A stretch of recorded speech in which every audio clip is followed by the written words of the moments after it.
վարչապետի թեկնածու որպես ում ընտրեցիք, այն ներքևի տողում գրեցիք։ Դե գաղտնի է ըստ էության քվեարկությունը, բայց մեր քաղաքական թիմի առաջնորդը վարչապետ Նիկոլ Փաշինյանն է, եւ բնական է, որ քաղաքացիական պայմանագիր կուսակցության վարչապետի թեկնածուն միանշանակ 100%-ով վարչապետ Նիկոլ Փաշինյանն է, այստեղ երկրորդ կարծիք չի կարող։ Արդյունքներով 100%։ Ես արդյունքների վերաբերյալ վստահության որևէ բան չեմ կարող ասել։ Քաղաքացիական պայմանագիր կուսակցության քաղաքական առաջնորդը Նիկոլ Փաշինյանն է եւ վերջ, այլ հարց։ Այլ ընտրանքներ չկան, որ ինչ որ սցենարի դեպքում, ասեն Նիկոլ Փաշինյանը այլ ընտրանք առհասարակ չի դիտարկում։ Ինչ սցենար։ Ինչ օրինակ։ Ինչ իրավահաջորդ։ Մենք թագավորական երկրներում չենք ապրում, էս Սամվել Կարապետյանի, Ռոբերտ Քոչարյանի կուսակցությունը չի, որ իրավահաջորդներ ստեղծվեն։ Կուսակցությունում մի րոպե պատասխանեմ։ Կուսակցությունում մեր արդար ազնիվ, թափանցիկ, մրցապայքարի համար ստեղծված են բոլոր հնարավորությունները։ Եվ այս ես հարցի եմ պատասխանում, հեսա ձեզ հարցի հնարավորություն կտամ։ Եվ այս մթնոլորտում բնականաբար յուրաքանչյուրն ունի իր քաղաքական վարկանիշը բարձրացնելու շատ լավ հնարավորություն։ Եվ եւս մեկ անգամ վերահաստատելով քաղաքացիական պայմանագիր կուսակցության, ուրեմն վարչապետի թեկնածու Նիկոլ Փաշինյանն է։ Ինչ վարկանիշը գնահատվում է մեր պատվիրակների քվեարկությամբ եւ ես շատ շնորհակալ եմ նրանց բարձր վստահության քվեի համար։ Որ համարի ներքո եք պատկերացնում ձեզ, օրինակ 30-ակում կլինեք, թե կարող Ուրախ կլինեմ, որ լինեմ, այս պահին ռեյտինգային քվեարկությամբ 30-րդն եմ, ինչի համար շատ հպարտ եմ եւ շնորհակալ եմ մեր պատվիրակների տված վստահության քվեի համար։ Լսում եմ ձեզ, ասացիք ինչ որ ընտրակեղծիքի մասին եք խոսում, ապա հրապարակումներ եղել, որ ընտրությունները քվեներում կեղծիքներում են եղել։ Ինչ հրապարակումների մասին, խոսքը չլինի հրապարակ օրաթերթի հրապարակումների։ Ոչ մի Սուտ են այդ հրապարակումները, քաղաքացիական պայմանագիր կուսակցության ներքին ընտրությունները անցնում են գեր թափանցիկ մթնոլորտում եւ որևէ խախտումներ չեն արձանագրվել։ Եթե դուք նկատի ունեք նախորդ վարչության ընտրության վերահաշվարկը, ապա մենք բազմիցս ենք դրա մասին խոսել եւ զարմանում եմ, որ դուք դեռ հարցնում եք եւ ձևակերպում եք դա որպես ընտրակեղծիք։ Դա եղել է ներողություն հարցի եմ պատասխանում։ Եղել են տեխնիկական խնդիրներ, քանի որ առաջին անգամ մենք ուրեմն փորձում էինք թվային տեխնոլոգիաների միջոցով կիրառմամբ ուրեմն հաշվարկն իրականացնել եւ եւս մեկ անգամ հաշվել ենք, որ բոլորս հանգիստ լինենք, վստահ լինենք, որ սարքը ամեն բան ճիշտ է հաշվել, այդքան բան եւ որևէ խախտման մասին խոսք անգամ գնալ չի կարող։ Մենք մի քաղաքական ուժ ենք, որը Հայաստանում վերացրել է ընտրակաշառքը, ընտրությունների կեղծման գործընթացը եւ մեր ներքին ընտրություններն առավել քան մաքուր եւ թափանցիկ են անցնում։ Լսում եմ ձեզ։ Չափորոշիչները, հա, լավի ու Դե յուրաքանչյուր մարդ իր սեփական ֆիլտրներն ունի, ես չափում եմ եւ օրինակ քաղաքական գործունեությունը, քաղաքական հասարակական գործունեությունը եւ թիմի ներսում կատարված աշխատանքները, որովհետեւ ոչ միայն մենք հանրային գործունեություն ենք ծավալում, օրինակ թիմի ներսում յուրաքանչյուրս կուսակցական աշխատանք ենք իրականացնում, որը տեսանելի չի դրսի համար, բայց կուսակցականների համար տեսանելի է, հենց դրանով էլ չափում ենք։ Դիմակոսները ասում են, սա ոչ թե այսպես քվեարկությամբ, հա, Նիկոլ Փաշինյանի սիրելիների, ոչ սիրելիների։ Դե տեսեք, ընդդիմությունը իր արշինով է չափում ամեն ինչ, հարգելիներս։ Պրոցեսը տեսնում եք, բաց թափանցիկ մենք հրապարակային քարոզարշավ ենք իրականացնում, պատվիրակները մտնում են փակ գաղտնի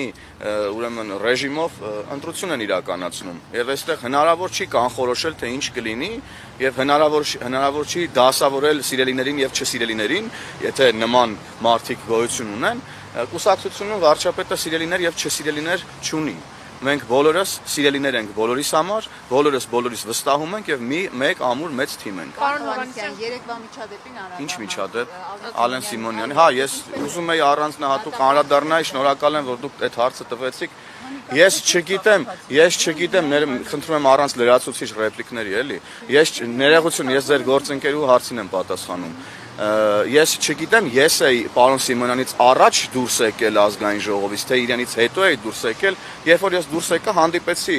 տվյալ քաղաքացիներին, ովքեր ինձ տարբեր հարցադրումներ ներկայացրեցին, եւ ես սիրալիր բարեհամբույր պատասխանում էի բոլոր հարցերին, ինչը որ լիազորված է եւ գիտեի, որ կարող էի պատասխանել, եւ զուգահեռ կողքից մարդիկ սկսեցին մուննած գալ, վիրավորական արտահայտություններ անել իմ հետ խոսակցության ընթացքում, չնայած ես Ներողություն։ Հասկանալի չէ։ Ես խնդրում եմ ձեզ, երբ որ ես ձեր գործընկերների հարցին եմ պատասխանում, կողքից ռեպլիկներ, լրացուցիչ հարցեր մի տվեք։ Սպասեք կպատասխանեմ, կավարտեմ։ Հետո դուք ձեր հարցը կտաք։ Ինչ էի ասում ես։ Հա, ու ինչ որ վիրավորական, միգուցե բարկացած, ես չգիտեմ արդեն, բայց ես ընդհատեցի խոսակցությունը, որտեղ զգացի, եթե շարունակվի այս խոսակցությունը, ապա լավ իրավիճակ չի լինելու եւ մարդիկ ոչ տեղին արտահայտություններ էին անում, որոնց հիմնավորումը որևէ կերպ նրանք չէին կարող տալ։ Ես ներողություն խնդրեցի, ասեցի կներեք, ես այս բանին դադարեցնում եմ խոսակցությունը, որովհետեւ դուք էթիկապես ձեզ ճիշտ չեք պահում, ընդհանրապես կոռեկտության սահմաններից դուրս եք գալիս եւ հեռացա այդտեղից։ Եվ ես ենթադրում եմ, որ մի քիչ երկար մնայի, միգուցե նույն իրավիճակի մեջ ընկնե, ինչի մեջ որ ընկավ Ալեն Սիմոնյանը, ես կարծում եմ այդ մարդիկ սադրանքի են դիմել եւ ես խորհուրդ կտամ, երբ որ մենք բարեհամբույր կերպով բոլոր հարցերին պատասխանում ենք, բոլոր հնարավորությունները ստեղծում, մենք հենց զուսպել ենք,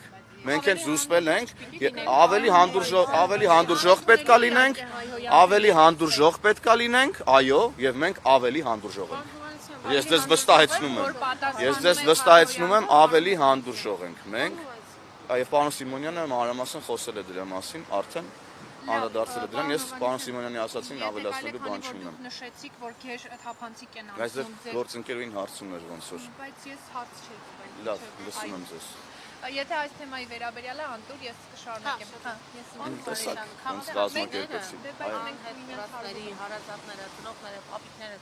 տատիկները 6 տարի շարունակ պատկան դռները թակում են, լուրջ ունեն իրենց երեխաներից եւ արդյոք իրենց էմոցիոնալ վիճակը, բարկացած վիճակը դուք պաշտոնյալը չպետք է հանդուրժեք եւ այդ մարդկանց ի վերջո տակ են զեկույցը, որոնք իրենք պահանջում են։ Ի վերջո մարդիկ 6 տարի լուրջ ունեն իրենց երեխաները 44-ին պատերազմի Դա ինչ կապ ունի ձեր հարցադրման հետ անհետ կորածների իրանց տեսեք հարգելի գործընկերներ, անհետ կորածների հարազատների հետ մշտական կապ կա եւ նրանց հետ մշտական աշխատանք կա իրականացվում։ Ինչ վերաբերում է մեր կողմից հանդուրժողականությանը եւ այլն, մենք առավել քան հանդուրժող ենք եւ առավել քան հոգատար ենք անհետ կորած մեր հայրենակիցների հարազատների նկատմամբ եւ նրանց հետ հարաբերություններում, ինչպես նաեւ մեր զոհված հայրենակիցների հարազատների, ծնողների հանդեպ եւ նրանց հետ հարաբերություն։ Սա անհերքելի է։ Կարող են լինել տարբեր մարդիկ, որ դժգոհ մնան process-ներից եւ չի կարող գոհ մնալ մի հարազատ, մի ծնող գործընթացից, երբ որ իր երեխան անհետ կորել է։ Ինքը չի կարող, կյանքում ինքը գոհ չի մնալու որևէ process-ից։ Ես չեմ պատկերացնում աշխարհում որևէ մի իրավիճակ, երբ որ անհետ կորած երեխային գտնելուց բացի որևէ այլ բան ասեն ծնողին ինքը գոհ մնա։ Չի կարող նման բան տեղի ունենալ աշխարհի վրա։ Եվ խորը ցավով ենք մենք սա արձանագրում, բայց ժողովուրդ ջան, մենք հասկանում ենք, չէ՞ ինչա տեղի ունեցել։ Պարոն Հովանեսյան, Եվ մենք ամեն բան անում ենք այդ ծնողներին եւ հոգեբանական, եւ ընկերական, եւ պետական աջակցություն տալու համար որքան որ կարող ենք եւ որքան որ հնարավոր։ Եվ մենք դա անում ենք։ Ժողովուրդ ջան, մենք խոսում ենք անհետ կորածների մասին, անհետ կորած կատեգորիան նշանակում է, որ ոչ մեկ չգիտի նրա գտնվելու վայրը եւ որպեսի չունի։ Հիմա դուք եկել ասում եք, մարդիկ չգիտեն, ողջ են։ Անհետ կորած են, որտեղից իմանան։ Որտեղի ժողովուրդ ջան, անհետ կորած են, ոնց իմանան մարդիկ։ Ձեր տված հարցի պատասխան ես չեմ հասկանում, ինչ հարց եք տալիս։ Անհետ կորած կարգավիճակ։ Պարոն Հովանեսյան, իրավապահ մարմինները խաբել են։ Հարգելի գործընկերներ, ներողություն, բայց խոսափողով հարցրեք, որ ձեր հարցն է գոնե լսեմ, իմ պատասխանը հասկանալի լինի։ 6 տարի շարունակ մարդիկ ասում են խաբված են, իրավապահները խաբել են իրենց, բարբերաբար ասում են աշխատանքներ են իրականացում, ծնողները ինքնակամ են անգամ գնացել համապատասխան փաստեր գտել, իրավապահներին ներկայացրել, բարբերաբար կրկնում են։ Հիմա ծնողը 6 տարի խաբվածներով կարող է եւ վիրավորի հայոյին, բայց ի պատասխան պաշտոնյայից ստանա հայոյանք։ Որևէ մեկին չի կարող վիրավորել անկախ նրա կարգավիճակից, ով ուզում է ինքը լինի, ով ուզում է լինի, եկեք սա ֆիքսենք։ Չկա որևէ կարգավիճակ, որը թույլ է տալիս մարդուն սեռական բնույթի հայոյանքներ հնչեցրել դիմացինի հասցեին։ Նման կարգավիճակ գոյություն չունի ուղղակի։ Եթե կարելի էր հասկանալ, թող հասկանային։ Ես հիմա չեմ ուզում բանալ։ Դուք շատ լավ կհասկանաք։ Ես նոր դա եմ ասում, չկա որևէ պատասխան, որ կարելի է տալ անհետ կորածի ծնողին կամ զոհվածի ծնողին եւ ինքը գոհ հեռանա։ Չկա պես պատասխան, որտեղ մարդը երեխա կորցրել է։ Հարազատակորցրել։ Սիմոնյանն այդ մարդկանց բազմաթիվ լսել է, ես խնդրում եմ արդեն պատասխանեցի։ Լավ, ժողովուրդ ջան, հիմա դուք երկուսով նույն լրատվամիջոցն եք ներկայացնում, անարդար է ձեր գործընկերների նկատմամբ, ես լսում եմ ձեր հարցը։ Լիլիթ լսում եմ։ Պարոն Հովհաննիսյան, գնալով ոնց որ տեսնում ենք մինչև ընտրություններ այս տեսակ սադրանքները ավելանում են, ձեր կոչը հատկապես այն մարդկանց, որոնք ձեր համակիցները չեն, որոնք չգիտեն ակամայից կամ դիտավորյալ մասնակցում մտնում են այդ ամեն ինչի մեջ եւ իրավապահների անելիք։ Նախ ես ուզում եմ ասեմ, որ չկա մի հարց, որի պատասխանը մենք չունենք։ Կարող է այդ հարցի պատասխանը գոհացուցիչ չլինի, բավարար չլինի, կիսատ լինի, դեռևս ամբողջական չլինի, բայց չկա որևէ հարց, որի պատասխանը մենք չունենք եւ որևէ հարց, որից մենք խուսափում ենք։ Ինչ վերաբերում է նրա նման իրավիճակներին, ես ամբողջությամբ հասկանում եմ, ելի եմ կրկնում հուզական, զայրացած, կորուստ ունեցած վիճակում գտնվող մեր հայրենակիցներին եւ նրանց խնդրում եմ ուղղակի մնալ կոռեկտության, էթիկայի սահմաններում, որովհետեւ մենք մեր կողմից ամեն բան անում ենք, հանդիպումներ են կազմակերպվում եւ այդպես շարունակ։ Ադրբեջանում պահվող մեր հայրենակիցների հետ կապված ամենօրյա աշխատանքա տեղի ունենում եւ մենք տեսնում ենք, որ վերադառնում են ոչ մեր ուզած ձևով, ոչ մեր ուզած ժամանակին, ոչ մեր ուզած քանակով, բայց մենք աշխատում ենք դրա ուղղությամբ եւ խաղաղությունն ամրացնում ենք, որ այլ ավելի հեշտ լուծվեն նման խնդիրները, որովհետեւ նաեւ անետ կորածների հետ կապված հարցերը ավելի հեշտ է քննարկել եւ հողի վրա աշխատանք իրականացնել, երբ որ կա խաղաղություն եւ կա միջավայր, որտեղ հնարավոր է առանց կրակոցների եւ առանց լարվածության միմյանց հետ հարցեր լուծել եւ ուրեմն խնդիրներ լուծել եւ այլն եւ այդպես շարունակ։ Պարոն Հովհաննիսյան, ներողություն Նիվակյան, հա։ Երևի պատասխանեցի, հա, ձեր հարցին։ Ուղղակի խնդրանքս մեր հայրենակիցներին, անգամ բոլոր այն հայրենակիցներին, ովքեր ունեն ընդդիմադիր հայացքներ։ Ես խնդրում եմ բոլորին հնարավորինս լավ ուսումնասիրել, լսել բոլորին եւ ելնել ճշմարտությունից, եւ որովհետեւ ճշմարտությունը այսօր ես կարծում եմ շատ հեշտ է գտնել ամենատարբեր հարցերի վերաբերյալ, էլի ժողովուրդ։ Իրավապահները, երբ որ այդ մարդկանց օրինակ հարբած մարդուն վերցնում տանում են ոստիկանության բաժին, սկսում են ձեզ մեղադրել, որ դուք ահա ռեպրեսիաներ եք անում եւ այլն այս մասում։ Ռեպրեսիան ո՞րն է, մեր ռեպրեսիան ո՞րն է, որ Սամվել Կարապետյանն հենց ավտոբուսը հարբած բարորդ է քշում կամ տարբեր տեղերում արգելված նյութեր են միմյանց փոխանցում կամ դրա վերաբերյալ առնվազն կասկածներ կան իրավապահների մոտ, ինչ կա, այսինքն ստեղ ելով պետք է արվի։ Ես լսում եմ ձեզ։ Դուք քանի որ դուք փոխանցումների մասին խոսեցիք ուժեղ Հայաստանի համապատասխան տնօրենների, դուք հիշում եք ես կառավարության հարցոպարտասխանի ժամանակ վստահ եմ տեսել եք պարոն Հովհաննիսյան, անձամբ թուղթ էի ներկայացրել, հա դուք կարող եք դատի եք թե, բայց ես ոստիկանության եւ քննչական կոմիտեի այս մակուլատուրան, ինչպես վարչապետն է նշել, իրավապահ մարմինները այս մակուլատուրան ստուգում են։ Պարոն Հովհաննիսյան, ձեր մեքենայից հայտնաբերվել էր 0.24 դեղնականանչավուն, այո, զանգված։ Դուք ստում եք։ Ոչ, քննչական կոմիտե, ես ո՞նց եմ ստում։ Ուրեմն քննչական կոմիտեն ու ոստիկանությունը։ Ես հենց ներողություն, ստոպ։ Այո։ Ես դիմել եմ դատարան Այո։ ձեր այս հայտարարության վերաբերյալ Այո։ եւ դուք եւս մեկ անգամ նույն հայտարարությունն անում եք եւ իմ փաստաբանները Այո։ այս ձեր հայտարարությունը Գնացեք ոստիկանությանը քննչականին ասեք, ես քննչականն եմ, ես փաստեր խոսում եմ, ունեմ։ ես խոսում եմ, դուք չեք կարող փաստեր ունենալ մի բանի վերաբերյալ, որը սուտ է, արգելիս։ Դուք հերքում եք, որ ձեր մեքենայից Ես դեղնականանչավուն ոչ միայն հերքում եմ, ես դες դատի եմ տվել ձեր այդ արտահայտության համար, ես Գնացեք դες խնդրում եմ։ ոստիկանությանը քննչականին դատի տվեք, հաստատել են երկու մարմին, հաստատել են Արգելիս, պարոն Հովհաննիսյան, արգելիս։ երկու Հայաստանի Արգելիս, դուք ստում եք։ Տվեք այդ Այդ թղթերը գնացեք քննչականից ուզեք։ Հրապարակեք։ Եթե դուք չհրապարակեք, եթե դուք չհրապարակեք, սուտ եք ասում։ Սուտ եք ասում։ Սուտ եք ասում։ Ես խոստանում այսօր ձեզ համար հրապարակեմ։ Ինչ։ Ես հենց հիմա Կարդացեք։ Այդ ՍՀ-ն դուք չեք կներեք, այդ 0.24 դեղնականանչավունը ձեր։ Այստեղ գրածա, որ իմ մեքենայի մեջից բանն է հայտնաբերված։ Այստեղ տես նախադասություն կա։ Ձեր ընկեր միասին Այստեղ էս ներողություն, թողեք, չէ, թողեք։ Այստեղ գրածա, որ ուրեմն ապօրինի թմրամիջոց պահելու կասկածանքով բերման են ենթարկվել ԱՀ-ն եւ ԳՍ-ն։ Ահա, շատ լավ։ Ահա դուք չեք, խնդրում եմ հենց Այստեղ ես հարց եմ տա, ահա ես եմ։ Շատ բարի։ Եվ մի րոպե շարունակում ենք։ Հիմա ես Շատ բարի, պարոն Հովհաննիսյան։ եւս մեկ անգամ փաստում եմ, որ դուք ստում եք եւ ձեր լրատվամիջոցը տարիներ շարունակ իմ անվան հետեսում հեռախոսներ։ Խնդրում եմ։ տարիներ շարունակ Շարունակեք, իմ անվան հետ բայց կապված ես կիսա կիսա թողեցի, չթողեցի։ Այդտեղ կա գրած, որ իմ մեքենայի մեջից բանը հայտնաբերվել։ Մեքենայի մեջ է։ Ժողովուրդ կա։ Ուրա որ գրած է, ստում եք դուք հենց հիմա էկրանների առաջ։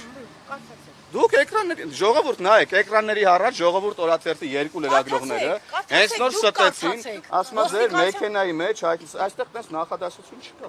Ոստիկանությունն Խնդրում եմ դուք կարդացեք, դուք կարդացեք որպես անաչառ լրատվամիջոց։ Կա այստեղ նման բան։ Ես թույլ եմ տալիս։ Մի հատ խնդրում եմ կամերաները պահեք եւ ապացուցեք, թե ինչպես են ժողովուրդ օրաթերթի լրագրողները ստում։ Պարոն Հովհաննիսյանի պատասխան ձեր 14/02/23 թվականի գրության տրամադրում ենք ՀՀՆԳ ոստիկանության Երևան քաղաքի վարչության պատասխանը 28/11/2017 թվականին ԱՀ-ին եւ ԳՍ-ին ապօրինի թմրամիջոց պահելու եւ օգտագործելու կասկածանքով բերման են ենթարկվել ՀՀ ոստիկանության Քանաքերձեյթունի բաժին 05/12/2017 թվականի ՀՀ քրեական օրենսգրքի 266-րդ հոդվածի առաջին մասի հատկանիշներով փաստի առթիվ հարուցվել է քրեական գործ եւ նախապատրաստված նյութերն ուղարկվել են ՀՀ ՔԿ Երևան քաղաքի քննչական վարչության Քանաքերձեյթուն վարչական շրջանի քննչական բաժին։ Պարոն Հովհաննիսյան, բայց այստեղ նշվում է, որ ԱՀ-ին եւ ԳՍ-ին ապօրինի Չէ, թմրամիջոց մի րոպե, լրագրողներ ջան, հիմա մի րոպե, սա ձեր հեռախոսներ հիշում եմ կվերադարձնեմ։ Հիմա հարցս ձեզ։ Դուք պնդում եք անում, որ իմ մեքենայի մեջից ինչ որ բանը հայտնաբերվել։ Դուք պնդում եք անում, որ իմ մեքենայի մեջից ինչ որ բանը հայտնաբերվել այս հրապարակման հիման վրա։ Դուք ստում եք, որտեվ այս հրապարակման մեջ նման բան չկա։ Մեքենան է ձեր։ Ներողություն։ Չէ, ժողովուրդ ջան, Հայտնաբերվել է թմրանյութը։ ժողովուրդ ջան, թմրանյութը հայտնաբերվել է Այո։ մի միջավայրում, մի անձի կողմից, որը ԳՍ-ն է, եւ ինձ վրա որևէ գործ չի հարուցվել, կարճվել է։ Ինչ կապ ունի ով ում է եղել, դուք հիմա փորձում եք։ Խնդրում եմ էկրանի առաջ ասեք հանրապետական կուսակցության որ կարկառուն ներկայացուցի զանգի միջնորդության արդյունքում ձեր գործը Ես մի պատմություն պատմեմ, մի հատ կլրեք պատմեմ, մի հատ լրեք եւ լսեք ինչ եմ ասում։ Ես ձեզ լրատվամիջոցին շատ եմ սիրում, շատ ճակերտների մեջ։ Եվ դրա համար հիմա լրեք եւ լսեք ինչ եմ ձեզ ասում ես։ Ուրեմն 2016 թվականին ՊՊՑ գնդի գրավման ժամանակ ես միակ լրագրողն եմ, ով մտել էր ՊՊՑ գունդ։ Ես շատ եմ ուզում երկար ժամանակ ուզում եմ այս պատմությունը պատմեի։ Ուրեմն ՊՊՑ գնդից զանգեցին հանձնվելու ժամանակ մտել եք, հանձնվելու պահին դուք այդտեղ կանգնած ասում են այո։ Վիտալի Բալասանյանի Վիտալի Բալասանյանի հետ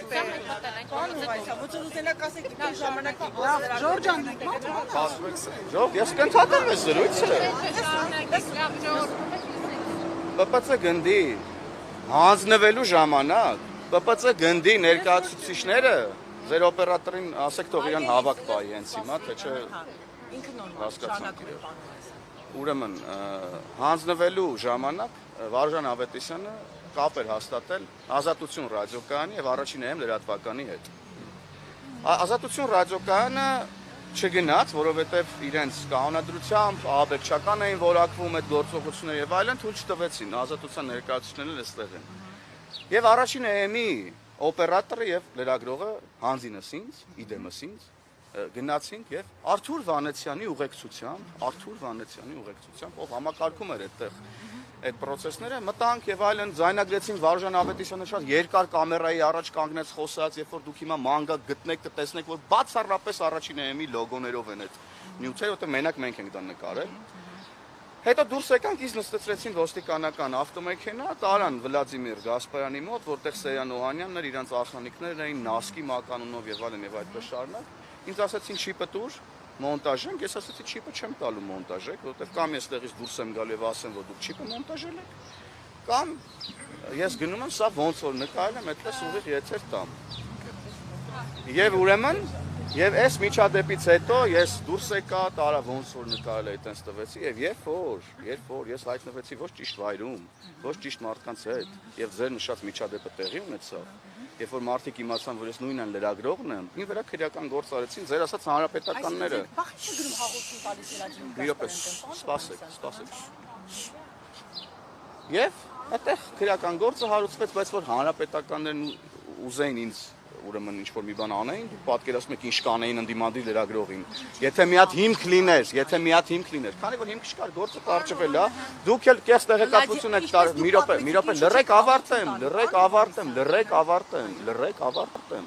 Եվ երբ որ դուք սկսեցիք այդ դեպքի վերաբերյալ տարիներ շարունակ իմ անձը փորձել պախարակել, կապել կեղտոտ բաների հետ, այս դեպքով, որի հետ ես բացարձակ կապ չունեմ, երբ որ արդեն դուք հասակային աստիճանի, որ ուղիղ տեքստով սկսեցիք գրել կեղտ սուտ տեղեկություն, որի մեքենայի մեջ արգելված բաներ են,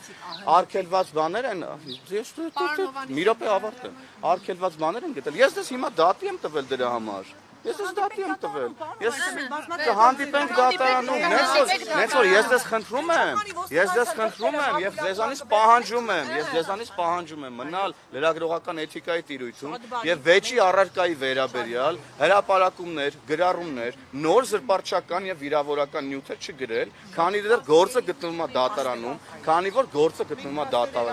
մենք իրավական պետություն ենք եւ մենք իրար հետ դատարանում կզրուցենք դրա մասին։ Եվ բոլորը կտեսնեն, որ ժողովուրդ օրաթերթը տարիներ շարունակ սուտ եւ կեղծ նյութերը հրապարակում իմ անձը պախարակելու համար, բայց ձեր գործընկերները հիմա խանգարում են ինձ եւ ես գնում եմ։ Այ հենց հիմա ինձ պետք է նայես հարցը, ես շնորհակալ եմ, այսօր նվերներա որից տալիս եք։ Ղազարյանին պետքա ներողություն Էլի սուտ եք խոսում դուք ախր։ Նման բան վճռի մեջ չկա։ Նման բան չկա, որ ազգային ժողովի ամբիոնից։ Դուք էլի ստում եք, ախր հասկանում եք, չեք տիրապետում ձեր ասացին։ Ես դες ասում դուք ստում եք։ Որ սուտ լիներ, քրական Ժողովուրդ, ես